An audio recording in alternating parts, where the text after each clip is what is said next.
This is Authentic Analysis with AI and K, where we'll be discussing the most controversial crime cases from across the globe. as well as other important topics. Please remember to like, comment and subscribe. So yeah, a bit of a side note. I mean, obviously we finished recording and editing our video, but I just thought to come back and just give a little side note. So, we like to follow a format, give the facts, information about the victim and, talk about the murder or murderers of the case.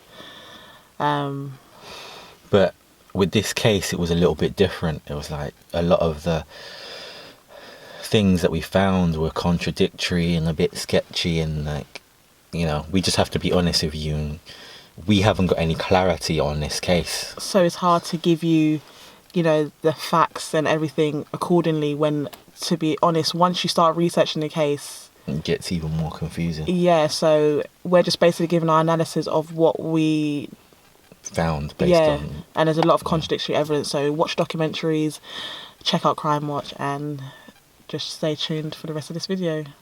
Okay, so welcome back guys to Authentic Analysis, and today we bring you another true crime story. Kind of abandoned the ancestry. Not abandoned. It's on pause until I have more answers. But anyway, contact all our cousins. Yeah, pretty much what AI said. So today we're going to be talking about the case of Sharon Carr, aka the Devil's Daughter. So yeah, I won't even say too much in the introduction, but we'll get into it. So basically the victim in this case was 18-year-old Katie Ratcliffe. She was a trainee hairdresser from Camberley. Camberley, or she's from Hampshire. I don't know the boroughs, but around about the area. So basically it starts from Katie going out on the 7th of June 1992 with a friend, I think Michelle. They went out to a club called Ragamuffins that was in Camberley. She had been, I guess, enjoying the night there. And this is where she basically was speaking with her ex-boyfriend. Yeah, and she it felt like she wanted to get back together with him and stuff. And she was confused about where he was. According to reports, I think she wanted to lift home, or she wanted to go home with Metin, or his name was Metin Mustafa, and him being in a new relationship and not wanting to guess, to rekindle that flame, he basically was just like, you can't really do this. So basically, because Metin had said that he wasn't going to give her a lift home, I think he had left Ragamuffins that night. Jumping a bit forward, but he had said he feels really guilty, or going to why, but he feels guilty that he didn't give her a lift home due to the fact that she lost her life that night. So according to reports, Metin had left the club earlier that night, and Katie had left also a certain point at night, maybe around 2, a bit before 2, and her friends had assumed that she had left with her ex. But she hadn't. She had later come back to the Ragamuffins around 2:30, just at closing time. Yeah, and then bouncers saw her on her own, and they had to escort her out the building because the nightclub backs onto the mall. Yeah, inside. So they saw that she was at the mall, and then security had to move her on. So that was one of the last places she was seen. She had asked the security guard for a cigarette. And the security guard basically said that he looked at his clock because it was closing time and it was 2:30. So that was the last that obviously he saw her. And guess as she was walking along an empty car park, and 2 acquaintances of her had basically asked her, is she alright? How was her night? And they said that they reported that she was seen as distressed and a bit upset, and she hadn't answered any of their questions when they had tried to talk to her. She just kind of just walked off. Yeah. So at some point she met up with Sharon Carr in a car with 2 other males. Or we don't know. It could be 1 or 2, but we'll get into. Well, yeah. And that was the night, obviously, that Katie lost her life. Sharon stabbed her several times, over 30 times, in her genitals and in her breasts. It was quite a horrific. Her body was you know, pretty much mutilated. Yeah. On that night, it was said that a man that was, I think he was waiting for his son to come home that night. He was looking out of his window, and he had seen like a blue Ford Transit van with a white male, mustache and brown hair, looking very lost. Yeah. And this was around 2:10 and 2:15, or either it was between 2:10 and 2:15, or he had seen them on two occasions. I'm not really sure because it's a bit inaccurate. So it was said by a lady that had been coming home from work at around 3:20 a.m. a blue Ford Transit van, I don't know if it's the same one or a different one, had been seen at Union Street, at a junction of Union Street and Prospect Road. And she said it was coming from under the bridge and it kind of just sped off and it was driving really fast. So there was two accounts. Well, there's two accounts that have kind of documented it online that a blue transit van has been seen. And then we saw the episode of A Crime Watch. They said it was 3 sightings, but they didn't really go into detail about the third. Reconstruction tonight is the murder of 18-year-old Kate Ratcliffe. She'd been out dancing with friends at a popular club in Camberley in Surrey. At the end of the evening, through a misunderstanding which turned out to be tragic, Kate's friends left for home without her. A few hours later, Kate was dead. Now, why was she killed, and by whom? Was it by some stranger who saw her by chance out walking in the small hours, or perhaps had somebody followed her from the club? Police badly need your help. Our reconstruction begins at the hairdressing salon where Kate was a trainee.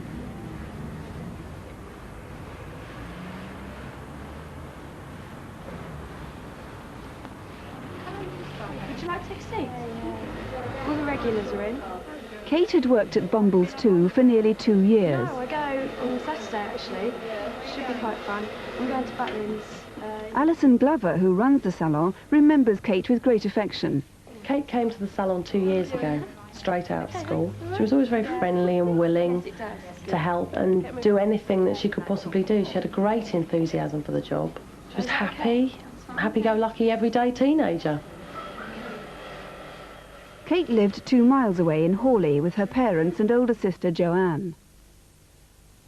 Kate was my only sister. She loved going out, she loved dancing, she had a lot of friends, she loved her job. She was just a normal 18-year-old, happy-go-lucky girl.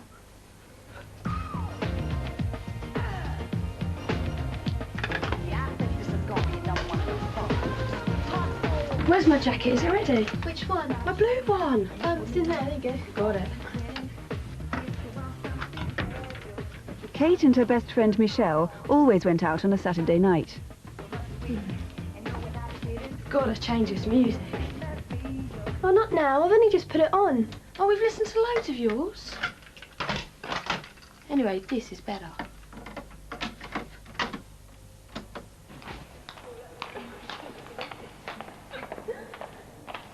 Kate and Michelle often went to Ragamuffins in Camberley.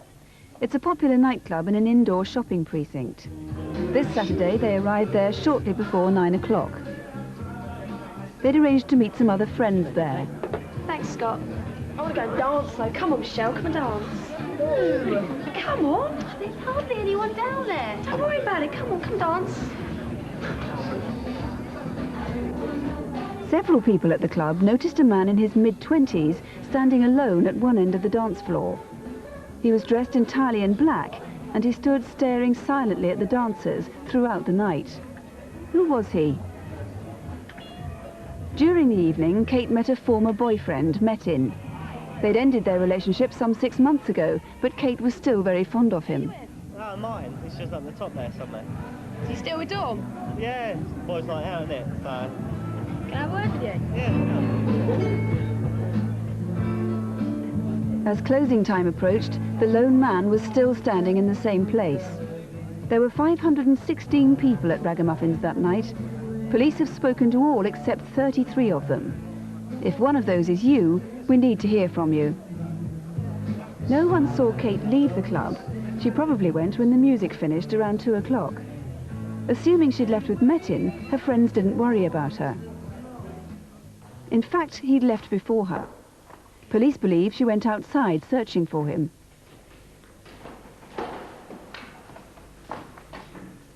A few streets away from the club, a witness was waiting up for his son.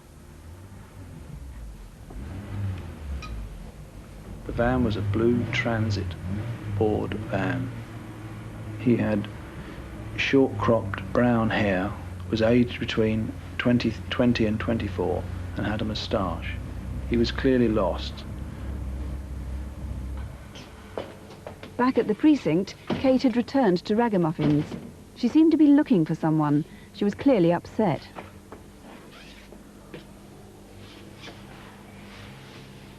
Someone's sitting in front of the nightclub door. Kevin, could you get a move for us, please? Could you also inform the young lady that it's 2:30 and we've got to lock the doors as well? As soon as I saw her, I realised it was the young lady they were talking about on the radio. I was waiting to lock up, and she was one of the last to leave. I asked her to use the automatic doors, but she walked straight past, and I had to unlock the door to let her out. You got a cigarette, please?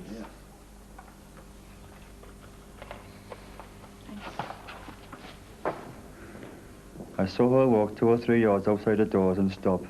She just stood there, and after I locked up, I remember logging down the time. It was 2:30. It's always busy outside the precinct, as Ragamuffins turns out, but within half an hour or so, the area is almost deserted. One of the few people still around was an acquaintance of Kate's, Philip Williams. Could see Kate was on her own, and she was obviously upset. I kept asking her how she was. She didn't reply. I got the impression she was looking for a friend Metin.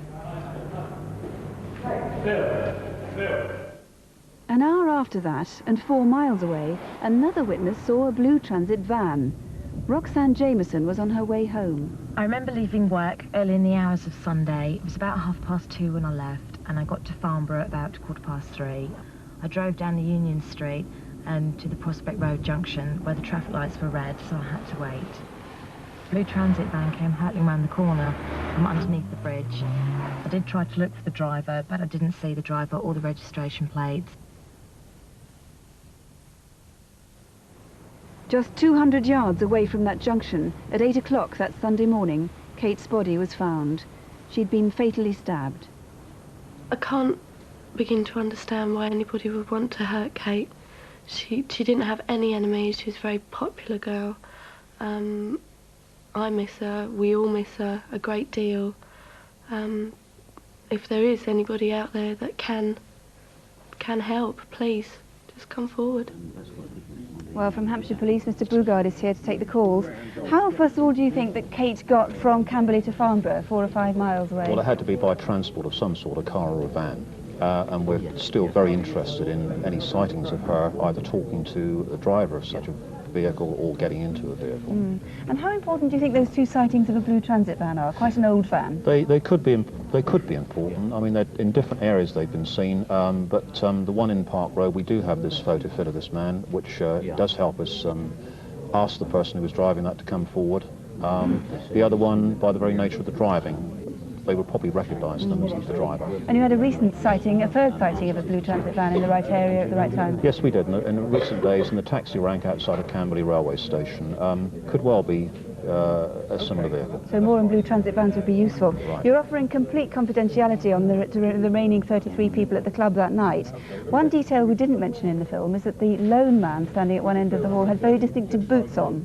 Yes, black crocodile boots with silver toe caps. I would have thought that would ring a distinctive bell, certainly with the individual and possibly with other customers. And just to remind you, the date is the early hours of Saturday the 6th of June and Sunday the 7th of June. So if that was you, please do ring us tonight. Finally, the jacket that Kate wore that night has disappeared. This is one very similar. This is a similar jacket. The only thing to recognise is that the bottom button on the left-hand side was missing off her jacket. If you noticed anyone you know behaving strangely after the 6th of June, if you have any information at all that can help Dennis Bogard and his colleagues, 081 811 8181 is the number here in the studio, or you can phone the incident room in Aldershot, and that's 0252 24545. And obviously after such a horrific crime, and you know, if a blue transit van seen several times is quite important. Police didn't find Sharon guilty until more than 2 years later. It's probably like, what, she was 17 at the time, yeah. But like we said at the time, they thought a male had done it. But here's some things that don't make sense to me. Do you remember any of her accounts were, what she told the police? So from what I've read, I've tried to find things. I haven't seen any transcripts or anything like that. Basically, there's three versions that Sharon had given of how that night had occurred. In those three versions, she had basically named herself as the person that had killed Katie. She was interrogated for about 27 hours, and she mentioned that there was other people that was involved. And there hasn't been really any other details as if to say what were the other versions of events that have happened that night. So literally 2 years later, after Sharon had killed Katie, she was in college, Collinwood College, and she tricked a student into the bathroom, saying, she bullied another student into like helping her find a pound coin that was on the floor. There was no pound coin, and she ended up stabbing her. And left her for dead, apart from, luckily she didn't die, another five students found her. So she was convicted for that crime. Yeah, she was convicted on 2 counts of APH and sentenced to 2 years at youth offenders. I think Ballwood youth offenders she was sent to. Right. So at this point, I know we told you that she was convicted of killing Katie, but at this point the police don't know this, and the only reason why they know is because Sharon Carr was in prison admitting and bragging about what she'd done. I don't know if, for sure, but I think she started talking about the crimes towards the end of her sentence. While I'm reading the timescales. Yeah, so then that was the strongest lead that police had. They went to her house and found her diaries, which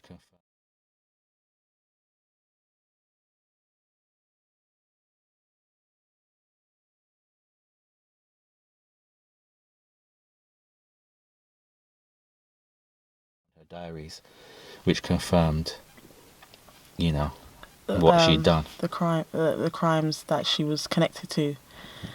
So after, like AI said, she had basically confessed or bragged to others about committing the murder of Katie while she was in the youth offenders.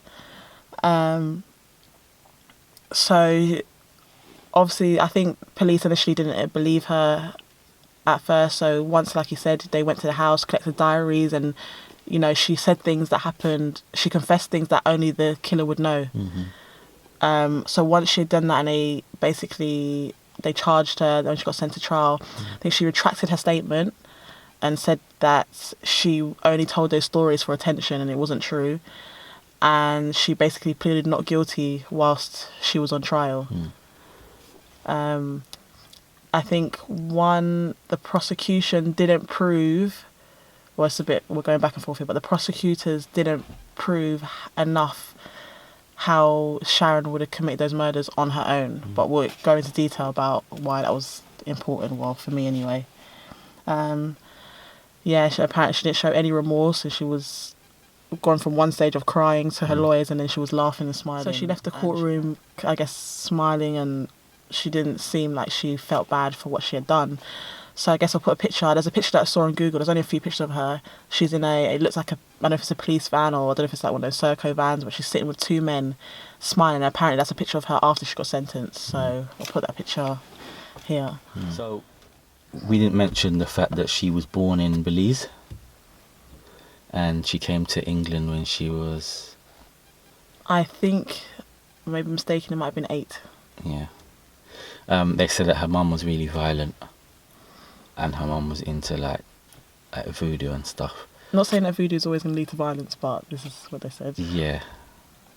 But yeah, this is just things that were mentioned, and a story was recalled that an ex-boyfriend or a boyfriend of her mum, which I think his name was, I don't know if George Carr was a stepdad or was George Carr her actual dad, but I'm really confused about who, because they're not really explaining who. But he was trying to get back together with her, and she ended up throwing No, she tried to leave him. She was trying to leave him? No, he was trying to leave her, sorry. He said he was going there to end it. Oh, sorry. And she ended up throwing hot oil over him. And this man basically said that Sharon witnessed this at the young age, and she wasn't moved by it. She wasn't upset about it. It didn't bother her. To her, it was just like, I won't say normal behaviour, I guess. It feels like another case where a child has just been desensitized to their mother's behaviour. It's so, when you search up this case, I don't know, I feel like it's important to know they haven't really mentioned, they've mentioned about Sharon's mum, but not a lot. So I would like to understand what kind of relationship they had, or what was she doing, because it said at one point of time, Sharon basically was fostered by another family because her mum couldn't deal with her behaviour anymore. Not saying they go hand in hand, but, you know, for whatever reason, what behaviour was she showing that got her sent away? But obviously she had come back to her mum. So the behaviour that Sharon displayed at a young age, you know, friends had reported that Sharon was frying live hamsters. She basically was decapitating dogs with spades. Neighbours had basically said that their pets were going missing, and they were blaming, Sharon and the mum.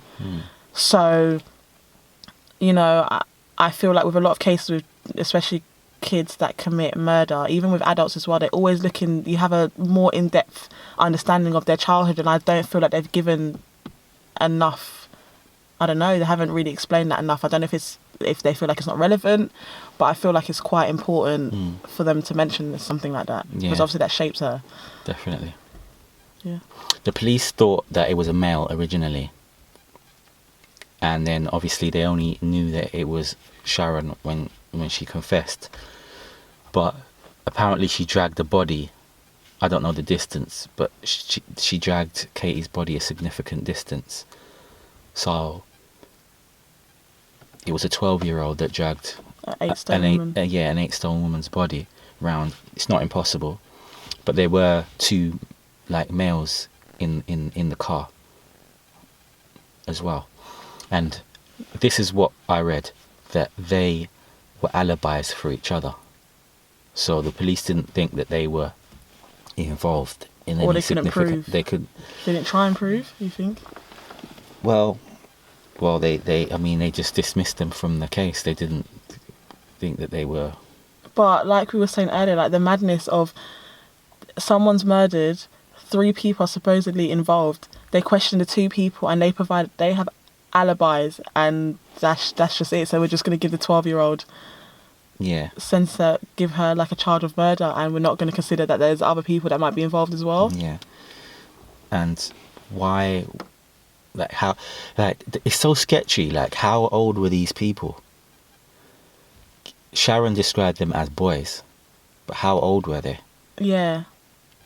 And the people that were seen in the ether in the crime watch, are they related to this, or they have nothing to do with it? Is it just a bad coincidence? Because you go on YouTube, you watch a crime watch thing, they're talking about the Blue Transit ban and who was involved and so on and so forth. And it just, obviously, I don't know what happened between the crime watch episode in 1992 to all the way that of her being charged 5 years later. But there's a big jump. So what happened between those people that they thought were part of it, and then now there's, you got a young black 12-year-old girl that's, being charged with a murder, rightfully so. But what about the other 2 people that was involved with the whole story? And it's hard to understand how she was able to commit this crime on her own. Yeah.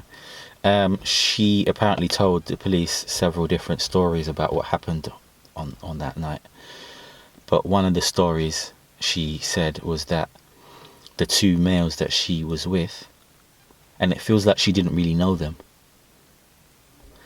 but the 2 males that she was with sexually abused Katie. Again, why wouldn't there have been evidence for that? Let's pause.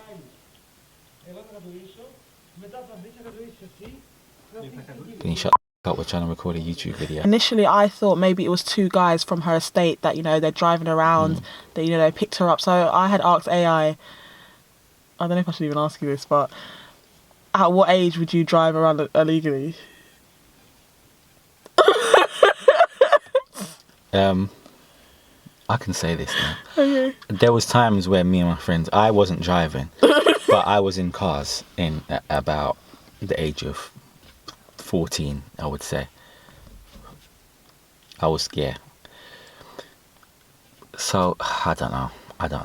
It's just. But why don't we know this though?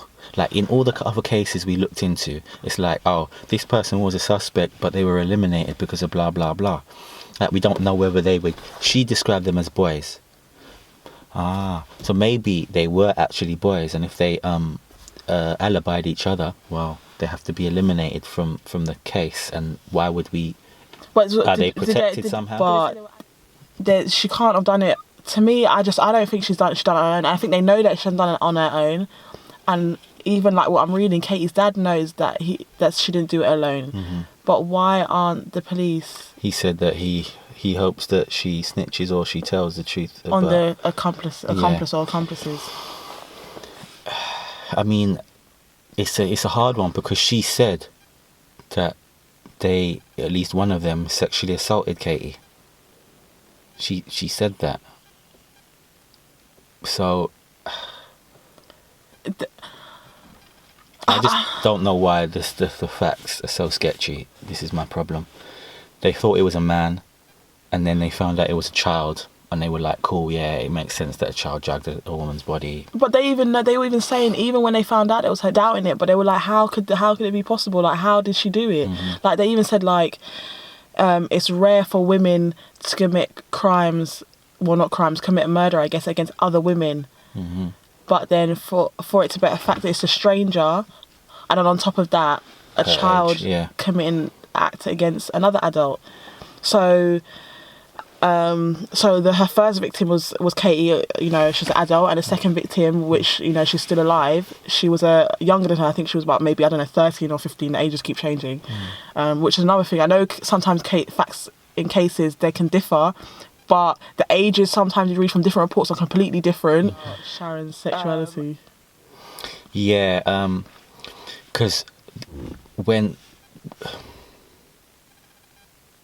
because like I said, I've mentioned several times, the type of crime it was and the horrific injuries she had, it seems like an angry male would do. And then I just got that, it just felt like, just because it turned out that it was a girl that did it, it doesn't mean that it wasn't. And the judge even said these crimes were of a sexual nature. So it just made me question, you know, the motive behind these crimes. Yeah. And, you know, was it something that she was questioning within herself? Like, maybe it was hard for her to fully... Yeah, coming from a traditional sort of family, she might not have been able to be open about her sexuality. She might have been conflicted about it. But I mean, that's just me speculating. Like I you know, I literally don't. Even the things that we're saying, these are things that we found, but I can't find anything concrete apart from the fact that I believe she definitely did kill Katie, and you know. But I have to take all these other things with a pinch of salt. Yeah. So to anyone that's watching this, I don't know, maybe talking about her sexuality might not be relevant, but I feel like, as AI explained it kind of contributes to how the murder was committed. You go to court and, you know, they have to prove with, you know, what's it, beyond a reasonable doubt that you committed a crime. They have, kind of, because they've got it's the diary proof circumstantial, or is that physical? Like, is that yeah, it's physical. I don't want to quote on that. So they got some sort of evidence. I'm not sure if they can class that as circumstantial, but obviously they don't have the weapon. Katie's jacket was missing that night. They don't have that. They haven't really explained. They said that Katie was, you know, she went from Camberley to Farnborough, and it must have been in a car or van. Mm-hmm. Have they really explained? If I was on a jury, I would like to know who her accomplices were, because that means that there's one or two people that have just basically gone on about life, and they, you know, could have been part. They think that Katie was stabbed in the car, and then her body was dragged to where she was found. But if she was stabbed in the car, the drivers of the car would have known that she was stabbed in the car. And again, this is something that, you know, if you're gonna, And I'm not saying that she wasn't guilty, but if you're going to convict someone for murder, categorically, you have to know exactly what happened, what the details of the crime were. I don't think they're sure. I don't think they're sure either. But she clearly had mental health issues. Again, this is something that we keep seeing in these cases. So after she was sentenced... she was sentenced to... They didn't say which jail, but she was sentenced to a jail. And I guess she kept getting into issues in a different jail. So she was moved about a lot. She was attacking prisoners and she was attacking inmates. And it's on the 16th of June 1988, she was basically sectioned under the Mental Health Act 1983 and sentenced to Broadmoor up until they made it a male-only jail for the criminally insane. And then she was moved elsewhere, where she met her husband or fiancé. I don't know if they're still together anymore, but I guess she can find love in the strangest places. She's basically diagnosed with schizoaffective disorder. So it's basically a combination of schizophrenia and psychosis. No, sorry, so it's a combination of schizophrenia, which is a psychosis, and a mood disorder. So I guess they're saying that she was, well, not her, but, if you have schizoaffective disorder, you can, suffer from delusions, paranoia, hallucinations that come with the schizophrenia. And then you have the mood disorder, which comes with either being depressed or you have manic episodes, or you can have a combination of both. So... bit complicated, but I wish they explained it a bit more. After she was, I guess, showing difficulties in the different prisons, which I'm surprised they didn't check this stuff before she went to trial to make sure she was fit to stand trial. But I mean, her diary and the stuff that she wrote down was quite telling as well. I mean, I'm paraphrasing, but I remember reading something that she wrote like, I look in the mirror and see the devil, and then I realise it's me. And there were some other things where she would, when she was in prison, she wrote down something about, respect to Katie. It's been 4 years now. So on the one hand, it seemed like she was quite remorseful, and then the other hand, it's just totally like she was clearly deranged and sounding quite devilish. But you wouldn't know there was two sides unless you read up on it, because based on the documentaries that I saw, well, the one, it was obviously showing the parts of the diary that showed her, the part of her that was the deranged and the angry side and the murderous side. And then when you're looking up and you see other diary entries where she, like you said, is showing remorse and you don't see that side. So I'm not saying that she should be released, but I guess it would be nice to know that there are two sides of her, and she was appealing to get out, so keep her in there. So please. the original sentence was 14 years, did you say? Yeah, 14 years, and the judge recommended for an indefinite stay, basically just to remained locked up. Have you ever heard of that before? No. Because I was saying, at 14 years, obviously she's allegedly, well, okay, I'm going to say allegedly because there might be others that we don't know about. She's the youngest female killer to be convicted in Britain, even though, when you're reading online and whatnot, people are talking about Mary Bell. I don't want to go too off topic, but obviously Mary Bell killed two young kids at the age of 11. One was 2 days before her 11th birthday and one was at the age of 11. But I guess because she was convicted of manslaughter, it doesn't count. But I still don't think that Sharon should be classed as the youngest killer because she's not accurate. Whether it's convicted manslaughter, murder, someone died. So it's a technicality. Because at the end of the day, a life is a life. We've made this word manslaughter and murder, but at the end of the day, he killed somebody. So focus on the mother. The mother was meant to be abusive. So initially, maybe I thought she had committed a crime against Katie, because of her anger towards her mum, and because she couldn't show that anger towards her mum, she took it out on the two victims that were women. Apparently, the mother was like, would punish her by putting pepper on her, on her genitals, and apparently the dad did that also. I guess her mum was getting her to, I don't know, take part in this the voodoo. Do you think it's possible that the guys in the car like had nothing to do with it, or do you think? Do I have nothing to do with it? I don't. Well, I don't know why I'm saying that they didn't know each other, because clearly she named the two guys. She named them. They said that she named the two guys, and that's how they got them in for the alibi. Like, not for alibi, they got them in to be questioned. Yeah, and that's how they alibied each other. Yeah. I've never heard that in my life. Well, until today. Exactly. And the police question us, and you say, "Oh no, AI didn't do it," and I say, "No, K didn't do it," and then we're just free to go. How can you alibi each other? Scenario one. These two guys in the car with Sharon in the car, and then Sharon picks up Katie, or the two guys pick up Katie, however you want to look at it. Scenario two, the two guys in the car, and they pick up Katie first, and then they pick up Sharon. How do we know? Okay. How do we know? So is there anything? Sorry. With the second scenario, if they picked up Katie first and then picked up Sharon, so Sharon committed the murder, and obviously they weren't unaware, is what you're saying. And the two men were unaware that was going to happen. Yeah, and again, I think I've said this before, but if she was stabbed in the car, then they would have known. The two guys driving the car or in the front would have known. And that's part of it. It's technically a crime scene now because it's happened in the car. You know what she's capable. She didn't need anybody's help to do this horrific crime.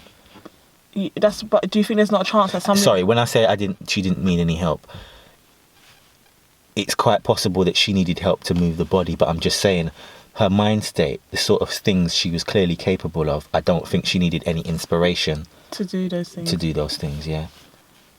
But are we basing this off because she was killing animals and stuff like that? Basing it off, yeah, the killing the and other stabbing animals, the girl. Stabbing the other girl. What? And she clearly admitted to stabbing Katie. Whatever happened before is not irrelevant, of course it's not irrelevant, but it doesn't, it's not like, I only did this because of these guys. It's like, no, I don't. Whatever was going to happen, she was planning on, maybe not planning, but she was capable of doing that anyway. Whether she decided to do it on the spur of the moment, but it was like she had a lust for killing and it turned her on sexually. That was another thing that was in her diary.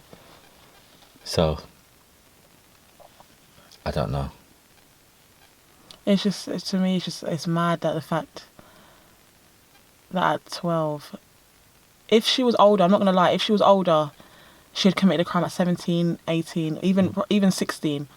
Maybe I wouldn't question so much how she got there and what happened because she's older. But the fact that she's 12, like 12, you just left primary school. I know, people go through walks of life different. She come from another country. She's seen things a lot different.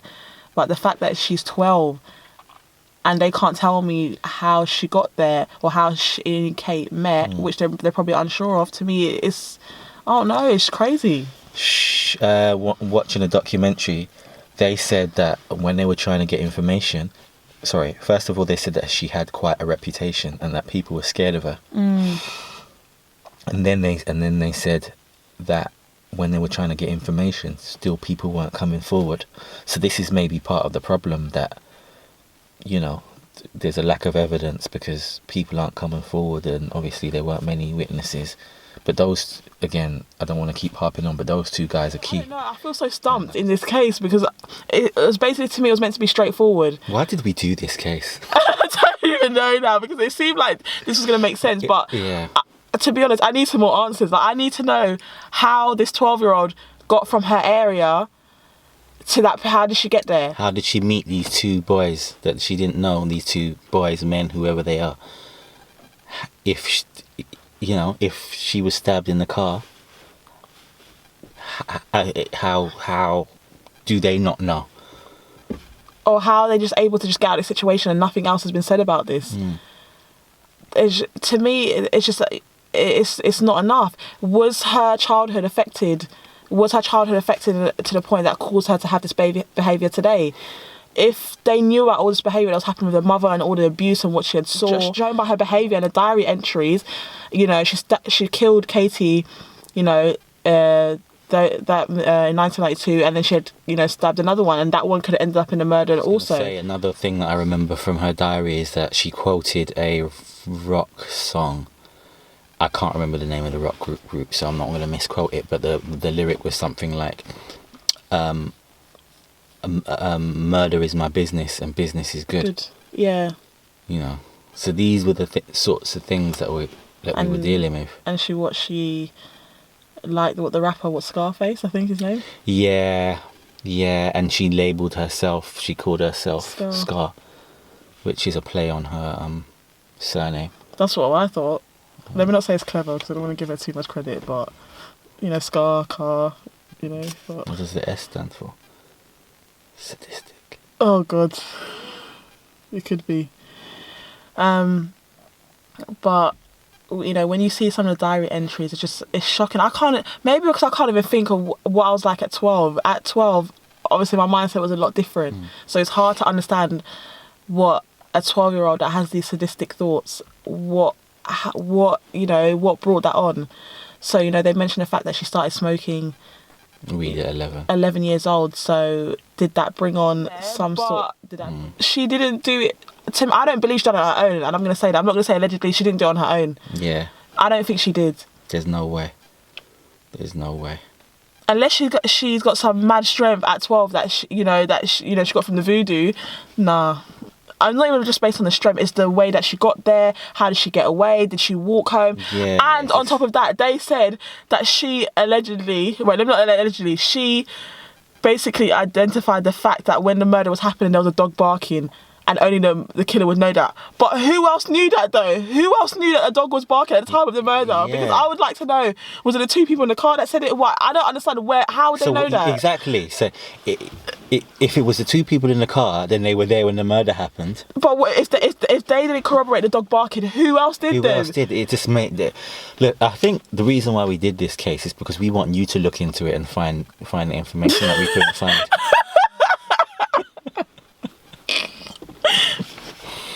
But yeah, it's just a very confusing case. But it shouldn't be confusing though. Exactly, because she's been convicted. But we just thought it was an interesting case, which it is. And okay, hold on a second, yeah. So I know maybe we don't know too much about detectives and whatnot. I'm slowly getting into it. So if you commit a murder, right, and they find you 5 years later, whether you confessed or not, are they going to ask you what you done with the murder weapon, what kind of knife it was? Of course, yeah. But how comes they're not telling us this stuff? Like, obviously we know a knife was used. What was the murder weapon? Where did she put the murder weapon? Did they ask her about the jacket that was missing? Mm-hmm. What about all this other stuff? How do we know that the people in the car didn't just take all this stuff and they're gone with it? Mm-hmm.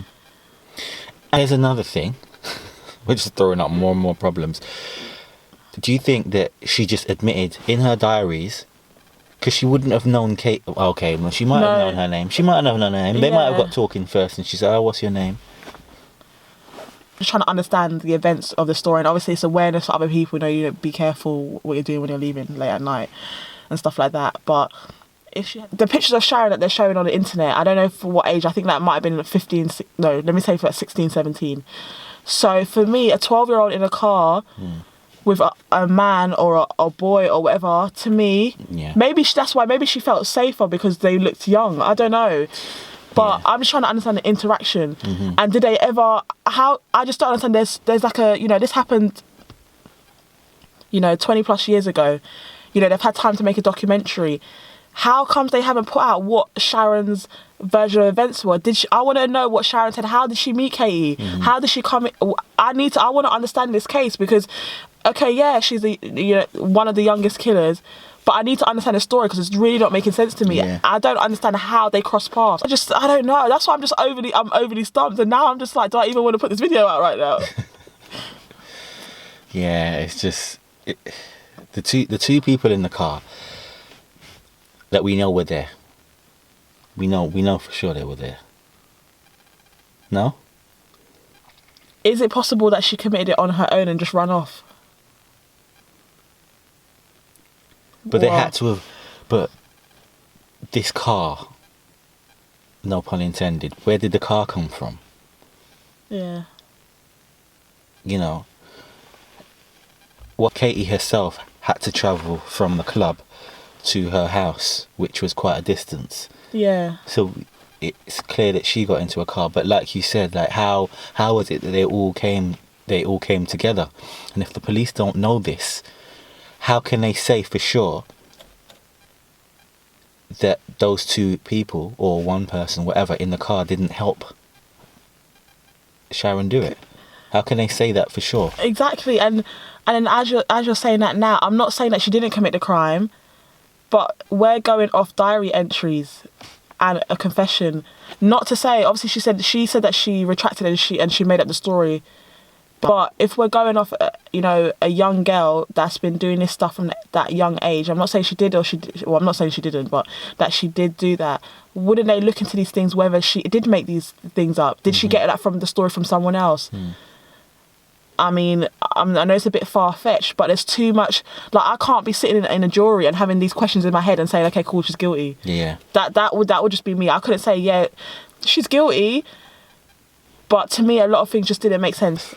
Yeah, do you know what life sentence in the UK? I believe it's over 25 years, yeah.